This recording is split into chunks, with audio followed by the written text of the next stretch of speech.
Today we are going to be ranking all 5 of the Lisa Eldridge eyeshadow palettes. I have individual reviews of each of these palettes on my channel. I'm going to link my Lisa Eldridge playlist down below for you guys.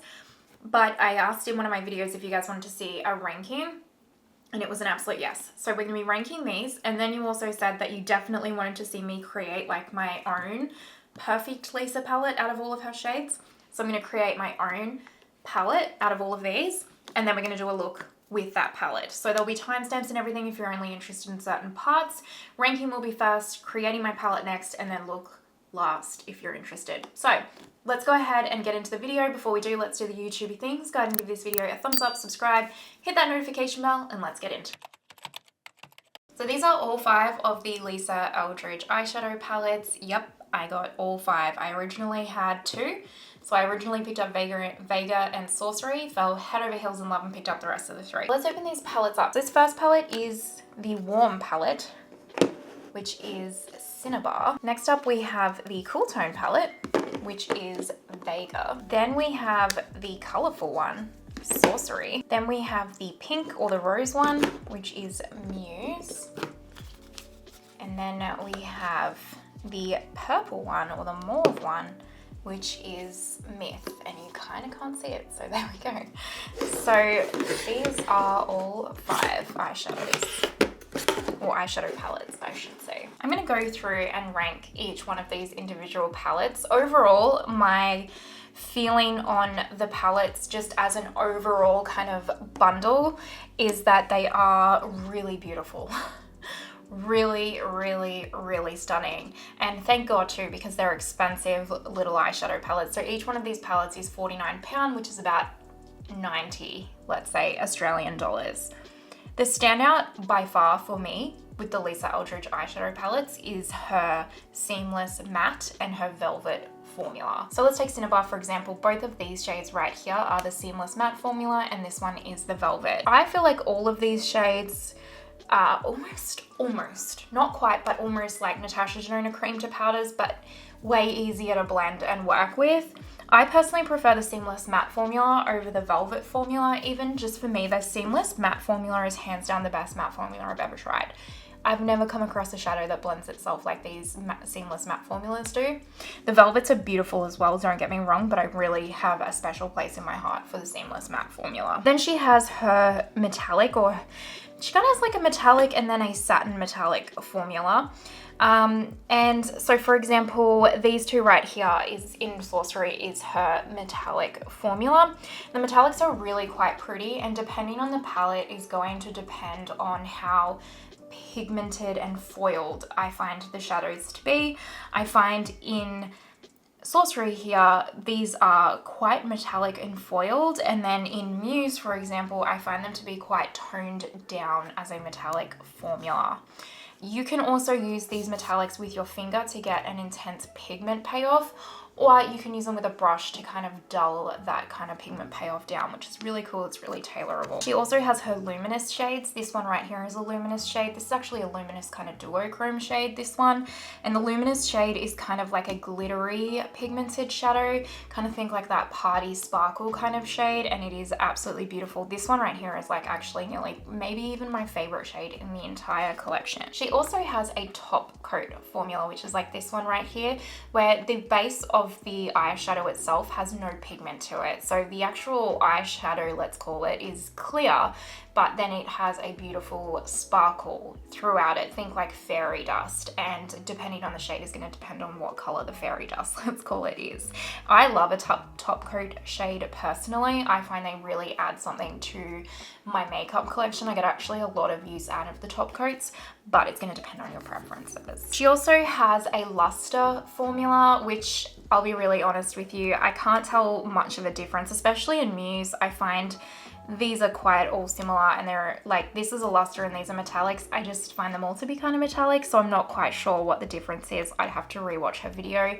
I find it to just be kind of the same formula, if I'm completely honest, and it's still beautiful. The packaging itself is very luxe feeling. It's lightweight, but I think it's because she's designed it to be a palette that you can really take on the go with you, and you don't want to take something super heavy with you, right? but it feels luxe. It has this gorgeous magnetic, you know, finishing. It's got a really good quality mirror on the inside here, and you can take each one of these pans out to chop and change for your ideal palette. So I really honestly overall think she's done like a really good job with these. Especially, she seems to have really understood who her customer is, what they're looking for in an eyeshadow palette, and then also brought that Lisa Eldridge expertise to the table for these eyeshadow palettes. Now let's get into ranking, shall we? Starting with number 5 and working our way up to number 1.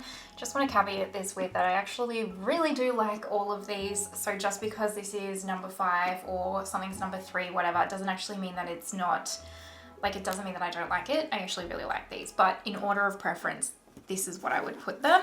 So in number 5, we have Muse, which is the rose toned eyeshadow palette. And this was honestly a very, very easy number 5 option for me. Now, if you want to see in-depth swatches of these eyeshadow palettes, I recommend checking out each one of the individual reviews, because I do like the arm swatch and then also individual swatches of the shades on the back of my hand.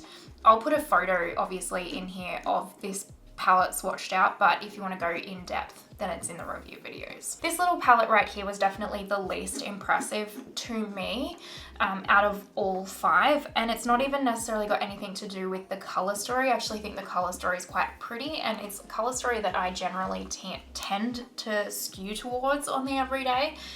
But for me, the formula in this one didn't wow me as much as the other 4 palettes. The other 4 palettes that I tried, they really did blow me away, whereas this one I was kind of like, And in the review video, I even commented a couple of times saying that it wasn't as, like, that it was actually a little bit lackluster to me. Now, the mattes or the velvet, I think these are all velvets actually. Yes, apologies. These are not seamless mattes. These are all velvets, and they're wonderful. Truly, they're wonderful. They work exactly like how all of the other velvets work. They're really beautiful. Where I had the issue was with the metallics and this luster shade, I think they call it. Yeah, luster. They've just got not a lot of oomph behind them, I personally found. And so because of that, I don't know, I kind of felt like when I put these on the lid, they really almost blended out like a matte on the lid and not so much metallic. But I did say in my review video, if you have more mature lids or you're not looking for that like vavum metallic molten type look, which I understand that, you know, most of these palettes aren't going to give you, that's okay, but this one was just they just feel a bit drier than the other palettes is all. But that might be for you because you might want something very subtle on the everyday and you might be looking for a rose tone. But for me, it's just number 5.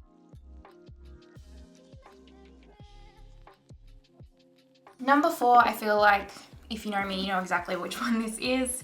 This is Myth. And if you had asked me before I tried these palettes, I would have said that this one probably was going to be number 5. I just don't love this actually, just this one specific purple tone. I love a cool tone purple moment. I even love this like crimson cranberry right here, but for some reason this kind of turns me off. But I used it in my review video of this palette and the look looks amazing, and honestly these cool tone eggplanty mauves kind of really suit me. And also the metallic and this top coat was so wowing on the eye that it really turned me around, and I really just was so impressed with the entire performance of this eyeshadow palette. This little shade right here too is such a great one and done for me. It's really my kind of tones that I love. This is like a more deeper, like smokier version of the shade Andy out of the Natasha Denona Retro palette, which I also love to use as a one and done. So for me, the performance of this palette really was impeccable and impressive. Number 3, we have Cinnabar, and this was a tough one. Number 3 up is actually quite hard for me. I really, really love these color stories, and they're really comfortable, natural, like color stories that I gravitate towards. I really, really like Cinnabar. I talked about this in the Muse video actually, but the day that I did my Cinnabar review, I actually had to go to work, and it was like over 30 degrees Celsius that day. It was so hot. I think from the top of my head that's like 85 Fahrenheit or something. Oh my goodness, it was so hot, and this eyeshadow lasted impeccably the entire day. It did not crease on my lids or anything. It looked exactly the same. I was so impressed. I find this palette is just a really beautiful everyday eyeshadow palette. I used the brush with these metallics on the day too to just tone down that metallic look, because these are like wet and molten when you swatch them with your finger, and it really made it such an everyday wearable look. But I can really see as well how easily you can build this up to be a real nighttime look. So I just find if you're looking for that one palette and you know you love warm tones and you just want something that, like, I just want the one palette, it works for every occasion, I want warm tones, this would be perfect for you.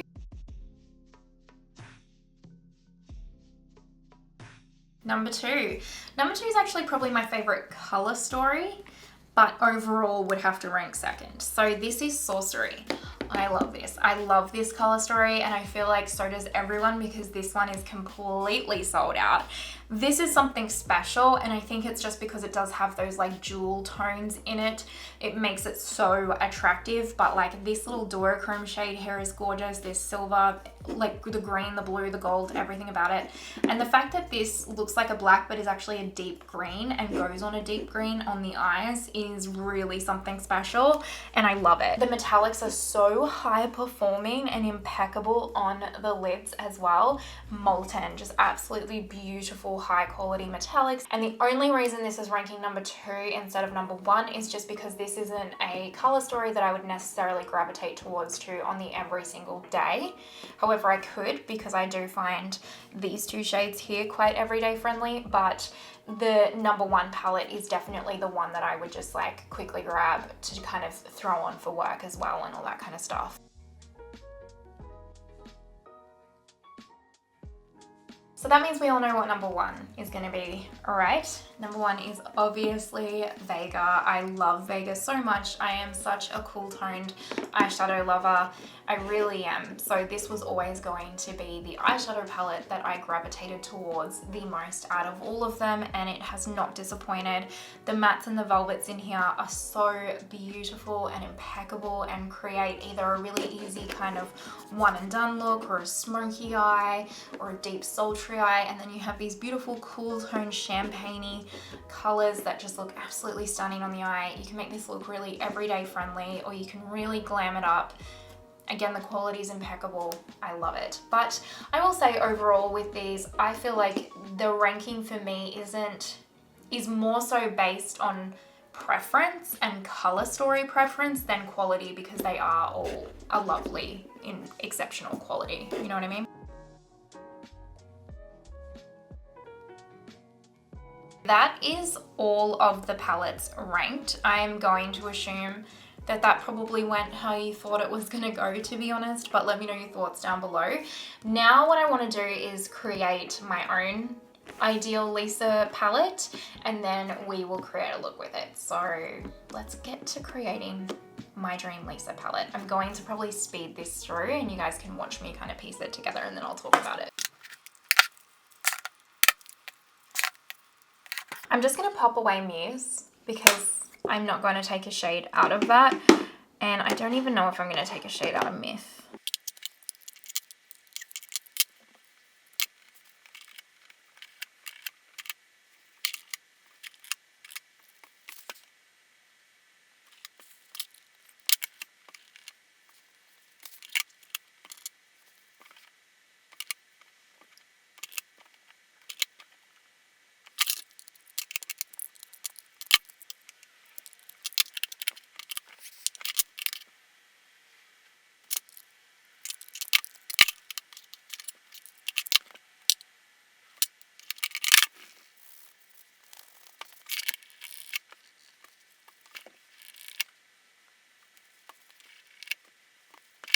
I feel like this is probably it. Yeah.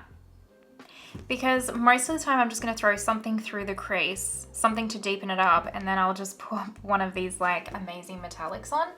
So I feel like this is probably the ideal one for me. I really do. So this one's the French Grey Velvet from Vega. This is the Fired Earth Seamless Matte from Cinnabar. This is the Grotto Metallic from Sorcery. This is the Moonswirl Metallic from Vega. This is Mercurial, the Luminous Duo from Sorcery. And this is Mage, the Metallic from Sorcery.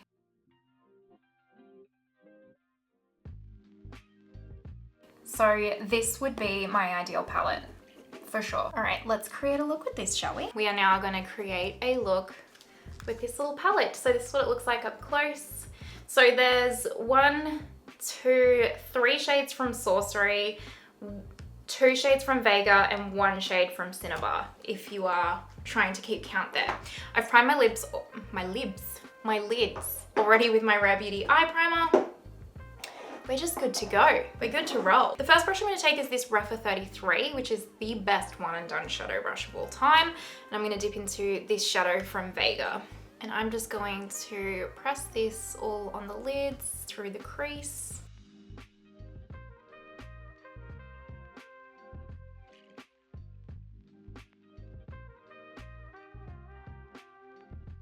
Such a lovely, easy shadow. I'm feeling a bit sleepy today, you guys, so if I seem a bit blur, I'm not blur, I'm just a bit sleepy, so just a little bit quieter than normal, if you will. I just love these shadows. They just make me so happy.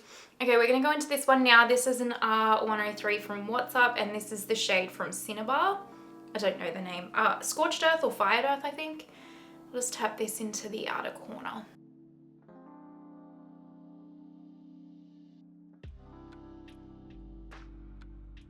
I'm not talking too much through this, by the way, you guys, because I have reviews on every single one of these and I don't want this video to be too long. Most of my videos are always too long and I'm like, I could probably make some of these a little bit shorter. So hopefully this one's just a nice relaxing one, watching me do it all. I'm gonna take this shade now from Sorcery. This is the shade Mage. I'm just gonna take it on my finger. I love this shade so much. It's like this cool tone silver mossy green all at the same time, and it's perfection if you ask me.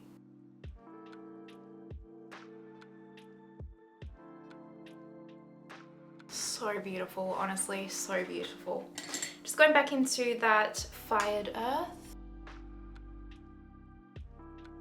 I'm just gonna pick up a Refa 2 now and we're gonna go into this shadow, which is Mercurial, and it's a luminous duo and it's just impeccable. You will get just a little bit of fallout with this one though, because it's a bit more sparkly, and I'm just pressing it over where we laid that Mage shade. Oh, I love it. I love it. Look at it.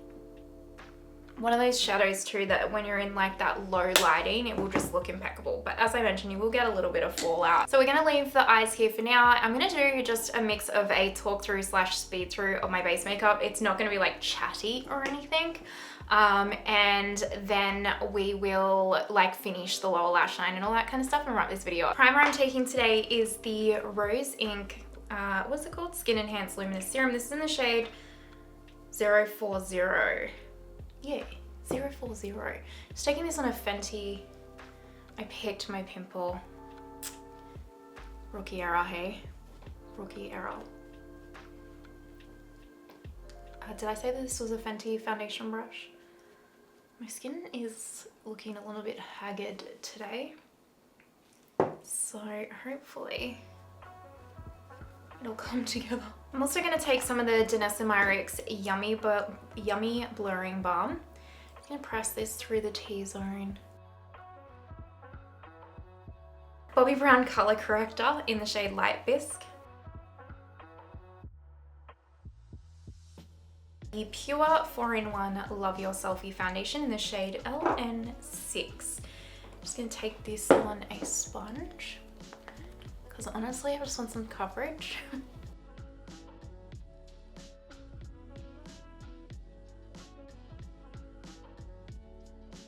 Let's go in with some concealer. I'm going to use the Huda Faux Filter. This is 2.7N. It might be a touch dark, so we might even mix in a little dot of 2.1N. Can't bloody win with my concealer shades at the moment. They're either too light or too dark. I'm going to use my Mario Soft Sculpt Stick in light. I'm just going to blend it out with this LYS foundation brush. I really like this LYS brush, by the way. If you can get your hands on it, I recommend it.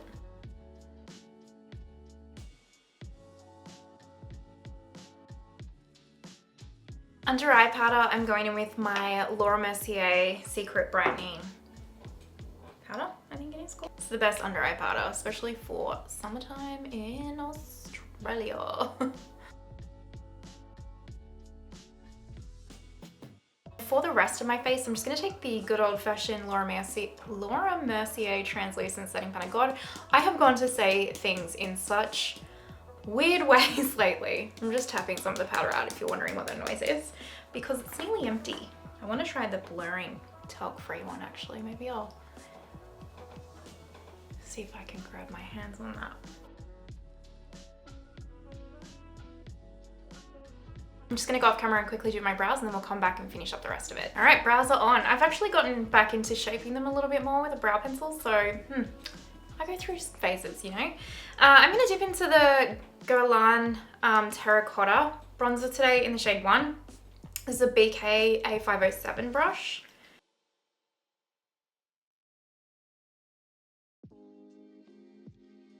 Highlighter, we're going to use Lisa Eldridge in Crystal Nebula. I just realized I should have worn the Lisa Eldridge foundation, but anyway, here we are. Here we are. Just taking it on my sponge. It's hands down my favorite liquid highlighter.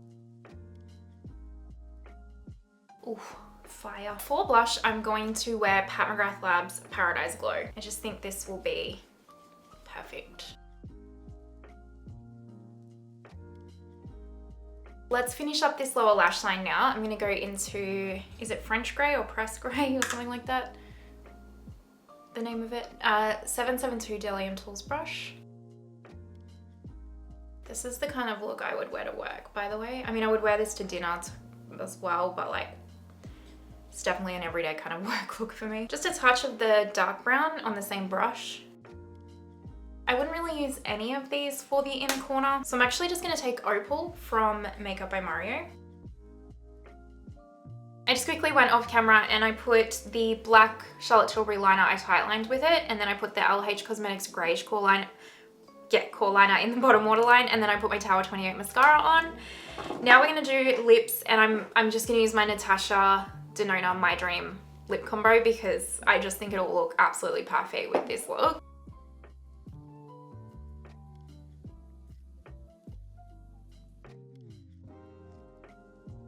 Do I want the gloss? I think I want the gloss too, so this is the gloss. Yeah, perfect. All right, let me go figure out what I'm gonna do with my hair, and then we'll zoom out and wrap this video up. This is the finished makeup look. What do you guys think? I'm not gonna lie, I love it. I just feel so me in this look. I really, really do. I just feel so, so me. So this is my personal little curated Lisa Eldridge palette. I love it. I have been having so much fun curating and picking my own little palettes that are just like color stories that I love and have picked for me. It's been so much fun. I'm definitely going to keep doing videos like this because if like I did one where I created my own Natasha Denona midi palette, so I'll link that down below for you guys if you haven't seen it, but I just love that palette so much. I don't want to pull it apart at all. It is one of my fave palettes now in my collection, and I feel the same about this one. I just love it and I feel so me in this look, so yeah. But overall, that was my ranking of the Lisa Eldridge eyeshadow palettes. I still stand by the fact if you want that Pat McGrath level of like wham, bam, pigment, sparkle, glitter, metallic, molten, wet look, they're probably not going to be for you guys. But if you want a very everyday makeup wearer friendly eyeshadow palette and mattes that quite literally blend themselves, quite literally, then these are the palettes for you. Because I don't know, you guys know I love Pat McGrath, but honestly, these little eyeshadow palettes have a special place in my heart. So that is the whole video. Let me know your thoughts down below. If you have tried these, what's your #1 favorite palette, or are you thinking of picking them up? Let me know. And what do you think of the palette that I curated? let me know. If you're watching to this point, you're an absolute legend. Thank you so much. If you haven't already, pretty please give the video a thumbs up and subscribe. And I hope that you have the most amazing day wherever you are in the world. And I will see you next time. Bye.